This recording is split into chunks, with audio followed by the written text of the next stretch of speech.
বিয়ের পর এবার কিন্তু ছিল আমাদের প্রথম জামাই ষষ্ঠী। আর প্রথম জামাই ষষ্ঠীতে কী কী মেনু হয়েছিল আর মা বাবা কী দিয়ে আশীর্বাদ করলো জামাইকে, সেগুলো দেখতে হলে কিন্তু পুরো ব্লগটা দেখতে হবে। তো চলো শুরু করা যাক। এটা ছিল জামাই ষষ্ঠীর দিন সকালবেলাকার ভিডিও। আর প্রথমেই তোমাদেরকে শাড়ি দেখিয়ে ভিডিওটা শুরু করছি, কারণ সকালে সব গিফটগুলো খোলা হয়েছিল। এগুলো কিন্তু জামাই ষষ্ঠী স্পেশাল শাশুড়িদের জন্য, মানে আমার দুই মামির জন্য আর মায়ের জন্য শাড়িটা আনা হয়েছে। আর তার সাথে বাবার প্যান্ট জামা আর ভাইয়ের প্যান্ট জামা নিয়ে আসা হয়েছে।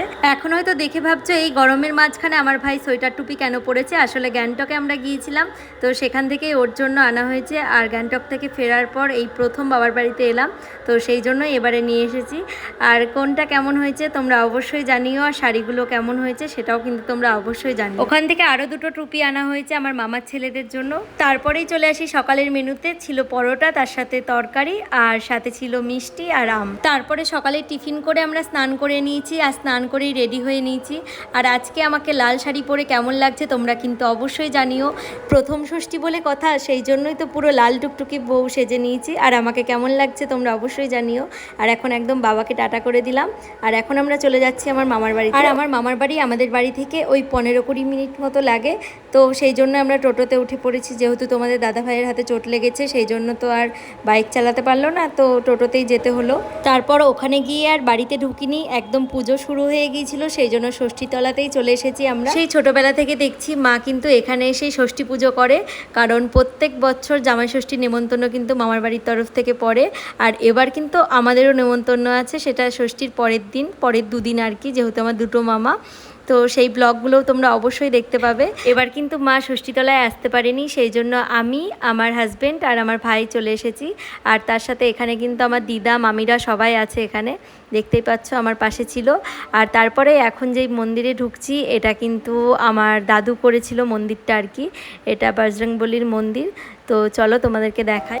এই মন্দিরটার বয়স কিন্তু প্রায় অনেকই হতে চললো, কারণ এই মন্দিরটা যখন দাদু করে দেয় তখন কিন্তু দাদু পুরো সুস্থ ছিলেন।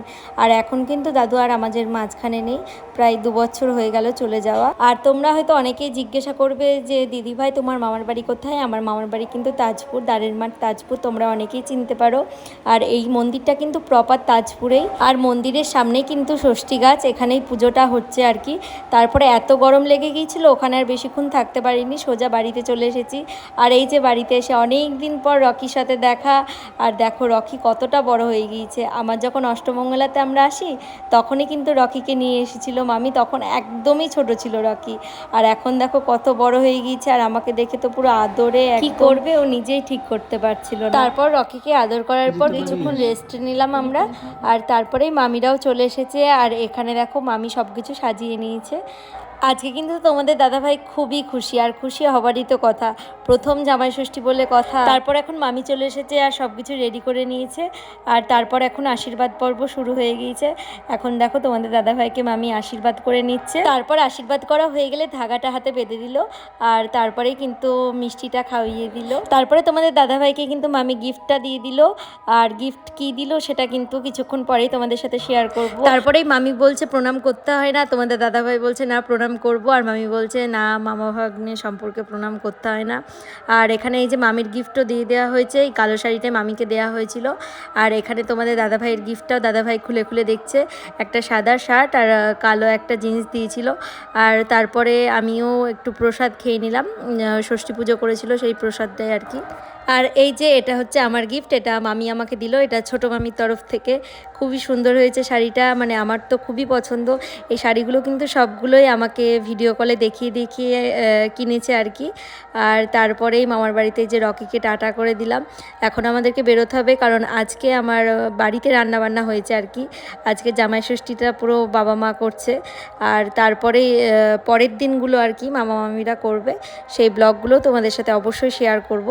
আর এখন দেখতেই পাচ্ছ বাড়িতেও চলে এসেছি তোমাদের সাথে কথা বলতে বলতে। আর এসেই দেখছি মা তো সব কিছু রেডি করে ফেলেছিল। আর যেহেতু অনেকটাই দুপুর হয়ে গিয়েছিল, প্রায় তখন 2টো বেজে গিয়েছিল। আর তারপরে মা সব থালা টালা সব কিছু সাজিয়ে দিয়েছিল। আর আজকের মেনুটা তোমাদের সাথে শেয়ার করে নিই। প্রথমেই শাক ছিল, তার সাথে ছিল 2 রকম ভাজা, লেবু, আর তার সাথে ছিল মোড়ো ঘন্ট, আর খাসির মাংস, ইলিশ ভাপা, দই মিষ্টি, আর যেরকম ফল দেয় সব কিছু স্যালাডের, তারপরে 5 রকম ফল যেরকম রকম দেয় সেই ফলগুলো, আর তার সাথে ছিল অনেক রকম মিষ্টি। এবার কিন্তু ধান দুব্রু দিয়ে আমাদের আশীর্বাদ করা ছিল না আর কি, আমাদের একটা অসৎ ছিল আর কি এই বাড়ির, তো সেই জন্য ধান দুব্রু প্রদীপ জ্বালিয়ে আশীর্বাদ করতে পারেনি। তো সেই জন্যই মা বাবা ওকে আশীর্বাদ এমনিই করলো, আর তার সাথে মিষ্টি দই খাওয়িয়ে দিল। আর আজকে বাবার তরফ থেকে বাবা একটা শার্ট আর প্যান্ট দিয়ে দিল, আর মার তরফ থেকে মা দিল একটা পাঞ্জাবি। আর আজকের ব্লগটা তোমাদের কেমন লাগলো অবশ্যই জানিও, আর এরকম ব্লগ পেতে হলে কিন্তু অবশ্যই পেজটাকে ফলো করতে হবে। তো আজকের মতো সকলকে টাটা, সবাই ভালো থেকো, সুস্থ থেকো।